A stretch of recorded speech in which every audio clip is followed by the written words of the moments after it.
Arvind Kejriwal ED की गिरफ्त में हैं और दिल्ली के राउज एवेन्यू कोर्ट में इस मामले पर सुनवाई जारी है। बताया जा रहा है कि कोर्ट में फैसला सुरक्षित रख लिया गया है और कुछ ही देर में फैसला आ जाएगा कि ईडी को रिमांड केजरीवाल की मिलती है या केजरीवाल को बेल मिल जाती है। इस बारे में इस सब के बीच में केजरीवाल की जो पत्नी है सुनीता केजरीवाल, उनका पहला रिएक्शन सामने आया है जब कल रात यानी 21 मार्च की देर रात जब से केजरीवाल को गिरफ्तार किया गया है, तब से लेकर आज 22 मार्च जब हम ये वीडियो रिकॉर्ड कर रहे हैं शाम के 6:30-7 बजे तक पहली बार केजरीवाल के परिवार की तरफ से कोई बात सामने रखी गई है। क्या कहा गया उनकी तरफ से पहले आपको ये बताते हैं, फिर इस स्टोरी पर मेरी साथी सुप्रिया काम कर रही हैं, हम उनसे बात करेंगे। केजरीवाल की जो पत्नी है सुनीता केजरीवाल, उन्होंने सोशल मीडिया प्लेटफॉर्म एक्स पर ट्वीट करके अपनी बात कही है। उन्होंने लिखा है कि आपके 3 बार चुने हुए मुख्यमंत्री को मोदी जी ने सत्ता के अहंकार में गिरफ्तार करवाया, सबको क्रश करने में लगे हैं। ये दिल्ली के लोगों के साथ धोखा है। आपके मुख्यमंत्री हमेशा आपके साथ खड़े रहे हैं, अंदर रहे हों या बाहर। उनका जीवन देश को समर्पित है, जनता जनार्दन है, सब जानती है। जय हिंद। सुप्रिया, आप इस स्टोरी को काफ़ी देर से फॉलो कर रही हैं। पहला रिएक्शन है उनके परिवार की तरफ से कैसा? इस पहली बात तो आप यही बता दीजिए, इस ट्वीट पर कैसे रिएक्शन? देखिए, सबसे पहले अगर कल रात से ऑलमोस्ट अब 24 घंटे होने को हो गए हैं इस पूरे इवेंट को लेकर, पहली बार केजरीवाल की फैमिली से ये रिएक्शन आया है। उनकी वाइफ का ट्वीट आया है और इस ट्वीट पे करीब 1000 मतलब 1500 समथिंग लोगों ने कमेंट किया है। 3000 से ज़्यादा इसको रीट्वीट किया गया और 10,000 लोगों ने ट्वीट किया, मतलब इसको लाइक किया है। और ये 6:03 पर इसको ट्वीट को किया गया है। और ये ट्वीट इसलिए भी काफ़ी मायने रखता है क्योंकि आज सुबह ही करीब 10-10 बजे के आसपास दिल्ली सरकार में जो मंत्री हैं और आम आदमी पार्टी की जो नेता हैं गोपाल राय, उन्होंने ये बयान दिया था मीडिया के सामने आकर कि कल रात से आम आदमी पार्टी के नेताओं ने और जो मंत्री हैं दिल्ली सरकार में, उनका केजरीवाल के परिवार से कोई कांटेक्ट नहीं हो पा रहा। उन्होंने अपने बयान में जो शब्द कोट किए थे, उन्होंने हाउस अरेस्ट कोट किया था। उन्होंने कहा था कि केजरीवाल के परिवार को हाउस अरेस्ट कर लिया गया है, उनकी क्या गलती है ये बताया नहीं जा रहा, ये एक तरह से तानाशाही चल रही है।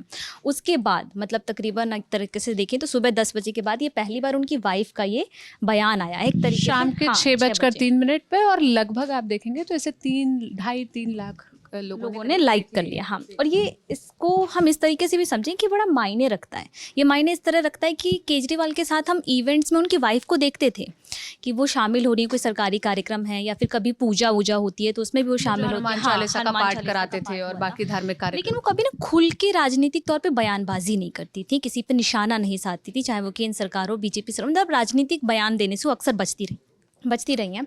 और ऐसे में ये जो बयान है उन्होंने सीधे तौर पर मोदी जी कोट किया है, लिखा है। तो ये इसके कई मायने लगाए जा रहे हैं कि क्या अब उनकी वाइफ राजनीति में सक्रिय होंगी, राजनीति में आएंगी। और यहाँ पे एक चीज़ और बताने वाले कि जो उनकी वाइफ है वो भी केजरीवाल की तरह IRS ऑफिसर थी। 2016 में उन्होंने VRS ले लिया था।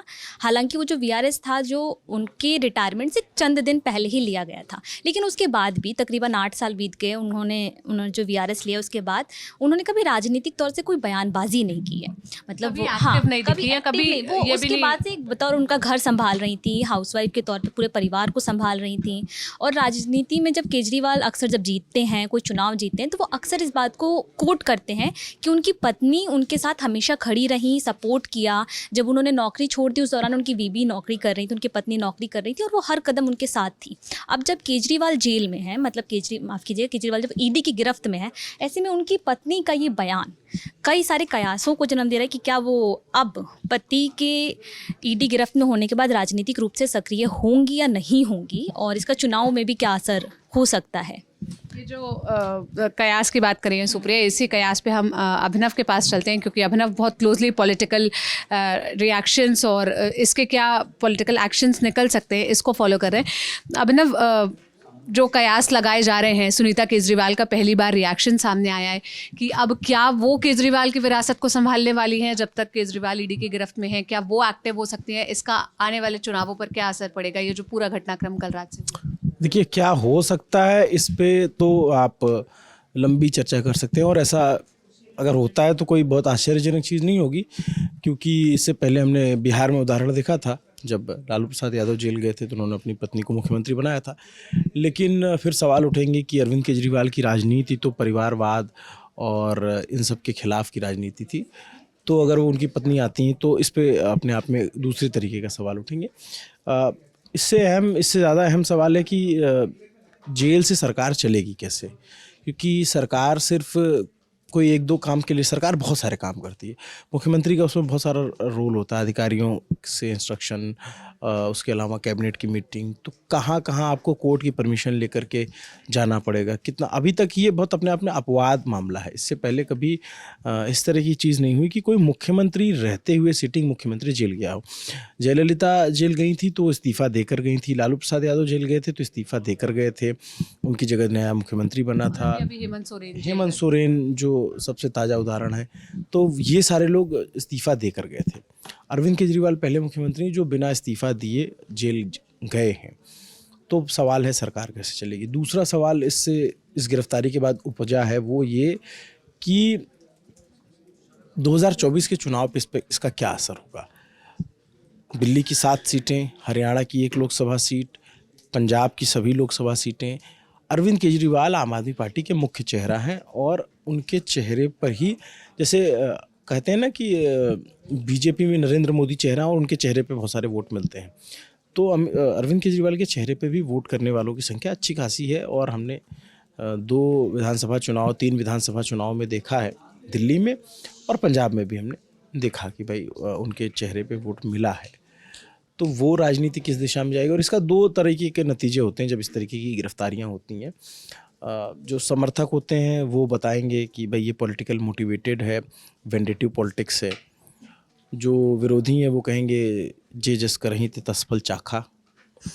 तो उस तस्वीर की बड़ी चर्चा भी है, जिस तरह से झुककर प्रणाम करते हुए। हाँ, तो वो मतलब जोड़ा गया, लेकिन मतलब कहने का ये है, तो इसके 2 परिणाम हो सकते हैं। या तो एक होता है कि भाई किसी नेता के प्रति सहानुभूति की लहर आए कि नहीं ये गलत हुआ, गिरफ्तार। जैसे आप देखेंगे कि इमरजेंसी के टाइम पे जब इंदिरा गांधी सत्ता से बाहर हो गई, तो जो बाकी पार्टियां सत्ता में आई तो बहुत दिन तक सत्ता को कंट्रोल नहीं कर पाई, क्योंकि वो वेंडेटिव होकर इंदिरा गांधी के खिलाफ काम कर रही थी। उनको गिरफ्तार करना, उनको ले जाना, और उसके बाद इंदिरा गांधी का रिवाइवल भी वहीं से आता है, जब उनको पुलिस तरीके से डील करती है और फिर वो जो नौगछिया में होता है वहाँ वो हाथी से बैठकर जाती हैं, तो उसके बाद चीज़ें बदलती हैं। तो 2 तरह का, एक होता है सहानुभूति, दूसरा ये होता है कि इसका उदाहरण भी होता है कि भाई लोगों के दिमाग में ये भी बात आ सकती है कि भाई कुछ तो गड़बड़ है, तभी ईडी छापा मार रही है, तभी ईडी गिरफ्तारी कर रही है। ये अब पॉलिटिकल नैरेटिव कौन किस दिशा में ले जा सकता है, इस पर डिपेंड करता है। जैसे हमने हाल फिलहाल एक उदाहरण के तौर पे छत्तीसगढ़ का अगर हम देखें, तो छत्तीसगढ़ में बहुत छापे पड़े और ईडी की खूब कार्रवाइयाँ हुई। तो उसका नतीजा ये बताता है कि लोगों के मन में ये बात आई कि कुछ तो गड़बड़ है। करप्ट है नहीं है का डाउट नहीं, वो एक ठप्पा तो लग गया, करप्शन कुछ तो गड़बड़ है। हाँ, मतलब वो पब्लिक के दिमाग में एक सवाल आ जाता है कि यार कुछ तो गड़बड़, तभी ईडी आ रही।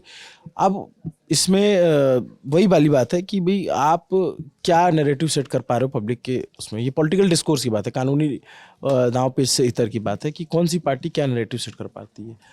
तो ये देखना बड़ा दिलचस्प होगा इस चुनाव में कि कौन अपना नैरेटिव सेट कर ले जाता है और उसका नतीजा क्या होता है। क्योंकि 4 जून को जब की जो शाम होगी, वो शाम बहुत अलग होगी। उस दिन नतीजे आते हैं, देश में आएंगे, और फिर नंबर क्या रहता है, कौन पार्टी किसको कितने वोट मिलते हैं, किसको कितनी सीटें मिलती हैं, उससे बहुत कुछ उस दिन का माहौल तय होगा। और सिर्फ नहीं उस दिन का ही नहीं, आने वाले 5 सालों का माहौल उसी से तय होगा। तो बहुत इंटरेस्टिंग रहेगा। लेकिन जो जो गिरफ्तारी हुई है उसकी टाइमिंग पे सवाल है। लेकिन बीजेपी का कहना है कि भाई ईडी तो स्वतंत्र है, और बीजेपी ये आरोप भी लगा रही है कि जेल से गैंग चलती है, सरकार नहीं चलती है। तो बीजेपी के भी अपने काउंटर हैं इस पे, और आम आदमी पार्टी का तो है ही कि जिस तरीके से वो उनका कहना है कि डेमोक्रेटिक वैल्यूज़ पे अटैक किया जा रहा है, एक के बाद एक सीएम गिरफ्तार हो गए हैं। तो दोनों खत्म करने की हाँ, मतलब साजिश दोनों तरह की बातें हैं, और हम दोनों तरह की बातों को सामने रख सकते हैं। इत्तेफाक रखना, ना इत्तेफाकी दर्ज कराना, ये जनता जनार्दन का काम है, जो दर्शक हैं उनका काम है, और बस यही बात है। आप क्या राय रखते हैं इस पर, आप हमें कमेंट बॉक्स में ज़रूर बताइएगा। बाकी राउज़ एवेन्यू कोर्ट में जो सुनवाई चल रही है उस पर लगातार लेटेस्ट टॉप के न्यूज़ रूम में हर कोई फॉलोअप कर रहा है। अभिनव की भी नज़र बनी हुई है जो मैं देख पा रही हूँ। जो भी अपडेट आएगा हम आप तक ज़रूर पहुँचाएंगे। आप अपनी राय, आप क्या सोचते हैं, क्या कहना चाहते हैं, कमेंट बॉक्स में ज़रूर शेयर करिएगा। कैमरे के पीछे मेरे साथी विजय है, मेरा नाम सोनल है। ललित टॉप देखते रहिए। शुक्रिया।